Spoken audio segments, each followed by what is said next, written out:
सात संगत जी, बड़े प्यार और सत्कार से कहना जी, धन निरंकार जी।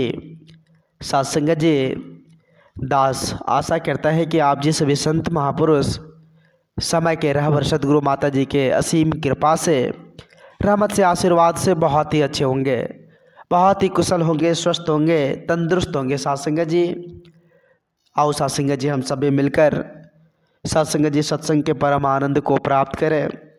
क्योंकि सत्संग जी, संत महापुरुष कहते हैं कि जो सुख सत्संग में है, जो खुशी सत्संग में है, वो सुख तो वैकुंठ में भी नहीं है। सत्संग में परम सुख मिलता है। इसलिए सुख को सत्संग जी हम ना छोड़े, इस खुशी को हम ना छोड़े। जब भी सत्संग मिले, सत्य वचन को सुनने का अवसर मिले, तो जरूर सत्संग जी उसमें अपना समय दे। सत्संग जी, संत महापुरुष कहते हैं कि इस धरा धाम पर बहुत सारे ऐसे इंसान भी है, बहुत सारे ऐसे लोग भी है जिसे प्यार की बातें समझ नहीं आती है, जिसे एकत्व मिलवर्तन की बातें समझ नहीं आती है, जिसे आप अच्छी बातें अगर कहेंगे तो वो समझ नहीं पाएंगे, सत्संग की बात कहेंगे तो वो नहीं सुन पाएंगे। क्योंकि सत्संग जी उसकी आदत नफरत में जीने सी हो गई है। वो नफरत की आग में अपने जीवन को झकोर दिया है सत्संग जी। इसलिए वो उसे अच्छी बात सुहाता नहीं है। इसलिए सत्संग जी वो अच्छी बातों को सुनना पसंद नहीं करता है। संत महापुरुष कहते हैं, बाबा जी ने बड़े सुंदर भाव से लिखे भी है सत्संग जी, कि नफरत में जीने की आदत जिसकी भी बन जाएगी। जिसकी आदत नफरत में जीने की बन जाएगी तो फिर उसे प्यार की भाषा कैसे समझ आएगी, उसे मिलवर्तन की बात कैसे समझ आएगी। सत्संग जी, नफरत में जीने वाले तो सत्संग जी हर पल सत्संग जी वो कहर मचाता है। वो एक दूसरों के दिल पर जख्म पहुंचाता है सत्संग जी। नफरत में जीने वाले इंसान को ना तो आगे पता है ना पीछे पता है कि आगे क्या होगा, इसका रिजल्ट क्या होगा, उसे पता नहीं सत्संग जी। तो इसलिए सत्संग जी, संत महापुरुष कहते हैं कभी भी नफरत नहीं करनी चाहिए। क्योंकि नफरत में जब जीने की आदत हो जाएगी तो आप हर कदम पर ठोकर खाएंगे। आपको कहीं सत्संग जी कहीं भी प्यार नहीं मिलेगा, कोई सम्मान नहीं मिलेगा। आओ सत्संग जी हम समझने की कोशिश करें, संतों के फरमान को समझे कि मन में किसी भी तरह की सत्संग जी मैला ना हो, हम किसी की निंदा ना करें, न सुननी है और ना ही करनी है। ये संतों का फरमान है सत्संग जी।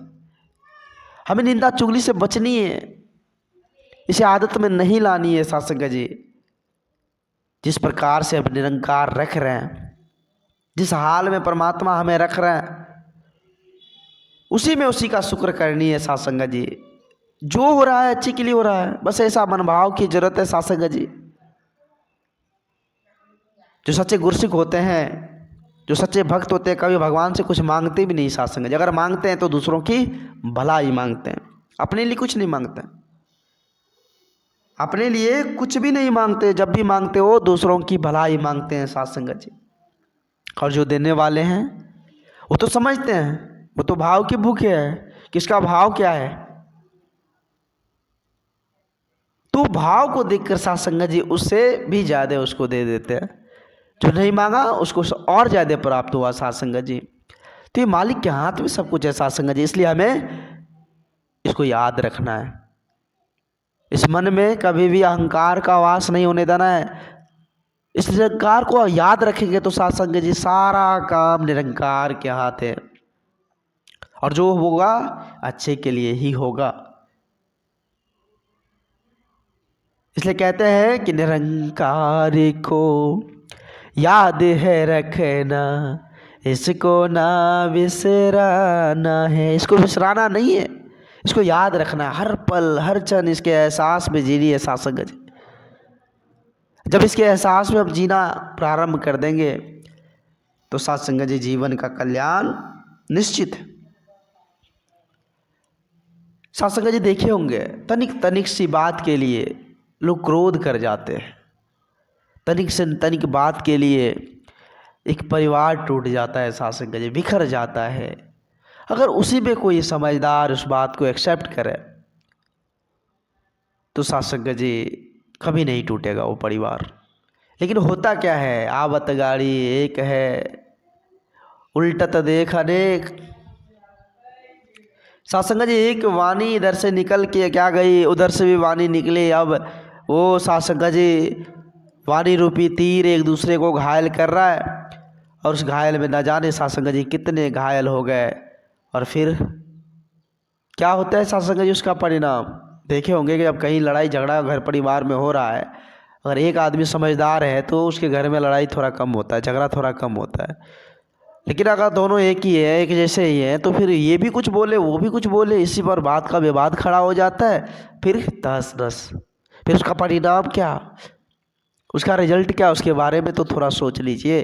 तो जो ज्ञानी है, समझदार है, वो कभी सासंगा जी किसी से कोई झोल झपट नहीं करते, क्योंकि वो हर नर में नारायण को देखते हैं। कि नूर दे सब दे अंदर है, नर है चाहे नारी, सबके अंदर तो वो परमात्मा है। तो हम किससे लड़ाई करें, किससे झगड़ा करें, किसको अपशब्द कहें, किसको उल्टा सीधा कहें।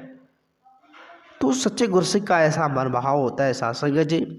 तो आइए बेला, ये समय हम सबों के लिए भी है, हम सभी भी सासंग जी इस अवसर का लाभ उठा ले और इस बहती गंगा में हाथ धो ले।